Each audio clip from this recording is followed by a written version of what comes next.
Hello everybody. Welcome back. This is Professor West, and today I'm going to be teaching you a little bit about Excel.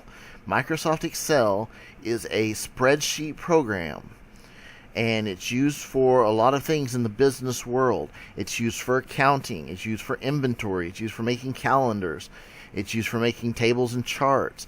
There's a lot of great uses for it. And in this little series, I'm doing really short videos. It's just going to walk you through a few tools at a time. And so make sure you follow some of those.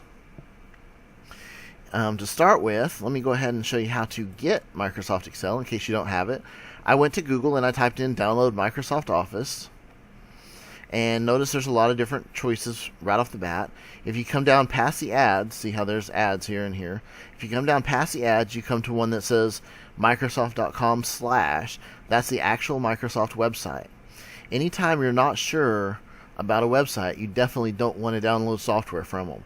Microsoft goes to great lengths to protect their stuff, so downloading from them should be really safe. So I clicked on the link and it brought me to this page.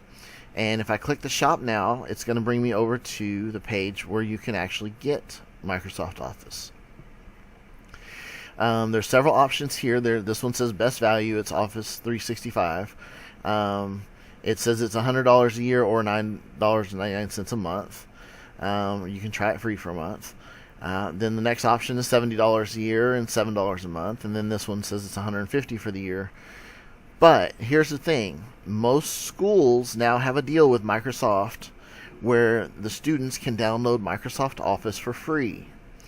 Even if your school doesn't, there's a really good chance Microsoft will still let you. So in order to do so, you'll need to contact them. How it works is you'll have to have your school email address.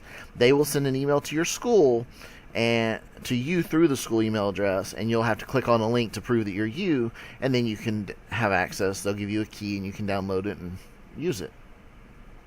It's a full version. It'll do everything that we're going to do here today or through this whole series of tapes. So if you're a student, that's a really good option for you. This is a page when you first start Excel that comes up. Notice there's some options down the side here. This is a blank workbook. There's some other tutorials here that may help you. And then here's some examples. If I wanted to create a calendar instead of starting with a blank one and making all these changes, I might go ahead and start with a calendar template. And then I can make my changes from there. This one's a template for a schedule, school planner, all kinds of stuff. So you can look through and find a lot of different examples. And if there's not an example on here, like this one's for loan amortization schedule, if there's not one in here, a lot of times you can download one from the internet and put it in. If you want to create an expense report, inventory. So for the most part, I'm going to be using a blank workbook so that I can show you all the basic tools. So in all the next series, that's what we're going to be doing. And I'm going to go ahead and end this one now. So make sure you subscribe to my YouTube channel if you haven't already done so, and check out the next videos where I actually show you how to use Excel. See you there. Bye.